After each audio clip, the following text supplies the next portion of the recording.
只因发现了变态男的秘密，女邻居就被对方一巴掌扇晕。随后强哥拖着邻居往外走，女儿小美赶紧上来阻止，结果却被强哥推倒在地。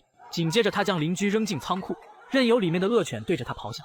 眼看绳索就要被挣脱，邻居吓得赶紧缩在角落，强哥父子俩则在一旁淡定地看着。谁知仓库里还关着一个野人，他朝着邻居疯狂撕咬。此时强哥的妻子也醒了，正好看到女儿跑到屋内，他拿走墙上的钥匙。原来小美是想打开地窖，放出里面的女野人过去帮忙。母亲知道她的用意，却并未阻拦，因为她实在无法忍受丈夫了。女野人获得自由后，并没有攻击小美，她知道小美是善良的。偏偏小美的母亲赶了过来，恰好撞见了准备出地窖的女野人。女野人哪里管得了那么多，她直接扑上去疯狂撕咬。虽然母亲并没有伤害野人，但她的胆怯却成为了丈夫的帮凶。这残忍的一幕吓坏了小美，她躲在地窖门口不敢发出一丝声响。随后女野人来到旁边的仓库，准备找那对变态父子报仇。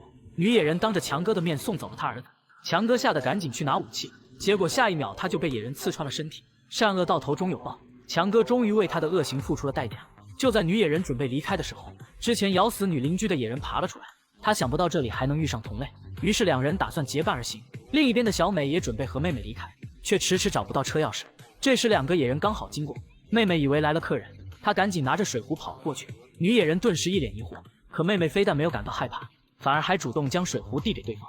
感受到善意的野人也没有攻击他们，看着妹妹天真无邪的模样，女野人直接将自己的右手伸了过去。妹妹不懂事的吸吮了一口，可轮到小美的时候，她却怎么也张不开嘴。女野人明白小美不想跟着自己，于是只能带着妹妹往丛林走去。至此她终于回归了大自然，并且重新过上自由自在的生活。